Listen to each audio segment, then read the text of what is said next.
एक बार की बात है, एक शांतिपूर्ण खेत में एक छोटा सा बत्तख का बच्चा रहता था जो अन्य सभी बत्तखों से काफी अलग था। जबकि अन्य बत्तखें नरम और रोएंदार थे, इस बत्तख के पंख मैले कुचैले थे और उनमें पीले रंग की उतनी सुंदर छटा नहीं थी। अन्य बत्तखें हंसती और चिल्लाती, तुम बहुत बदसूरत हो। बेचारा बत्तख का बच्चा उदास और अकेला महसूस करने लगा। एक धूप वाली सुबह बदसूरत बत्तख ने खेत छोड़ने और एक ऐसी जगह तलाशने का फैसला किया जहां उसे वैसे ही स्वीकार किया जाएगा जैसे वह है। वह नए घर की तलाश में घास के मैदानों में घूमता रहा और नदियों में तैरता रहा। अपनी यात्रा के दौरान उसका सामना कई अलग अलग जानवरों से हुआ, लेकिन उनमें से किसी ने भी उसे स्वीकार नहीं किया। एक बदसूरत बत्तख के बच्चे के लिए दुनिया बहुत अकेली जगह हो सकती है। जैसे जैसे मौसम बदला और मौसम ठंडा हुआ, बदसूरत बत्तख ने खुद को एक नई जगह पर पाया।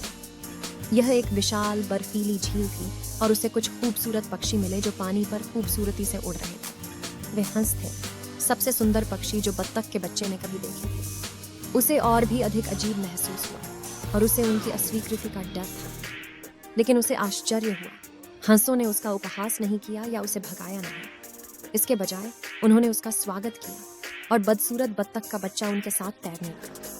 जैसे ही उसने साफ पानी में देखा, उसने काफी समय बाद पहली बार अपना प्रतिबिंब देखा। उसे यह देखकर आश्चर्य हुआ कि वह अब बदसूरत बत्तख का बच्चा नहीं रहा, वह एक शानदार हंस बन गया। बदसूरत बत्तख का बच्चा एक सुंदर हंस में बदल गया था और उसे अपने जैसे अन्य लोगों के साथ अपना स्थान मिल गया था। उसे एहसास हुआ कि वह हमेशा से एक हंस था और खेत के अन्य जानवर उसकी असली सुंदरता नहीं देख सकते थे। उस दिन से हंस अपने नए दोस्तों के साथ खुशी से रहने लगा, झिलमिलाती झील के पार प्रकृति की सुंदरता और स्वीकृति की गर्मी से घिरा हुआ। एक समय बदसूरत बत्तख के बच्चे को अपनी पहचान मिल गई थी और उसने जान लिया था कि सच्ची सुंदरता भीतर से आती है। और इसलिए बदसूरत बत्तख की कहानी हमें सिखाती है कि दिखावा धोखा दे सकता है और अपनी विशिष्टता और मतभेदों को अपनाना आवश्यक है, क्योंकि वे हमें वही बनाते हैं जो हम हैं।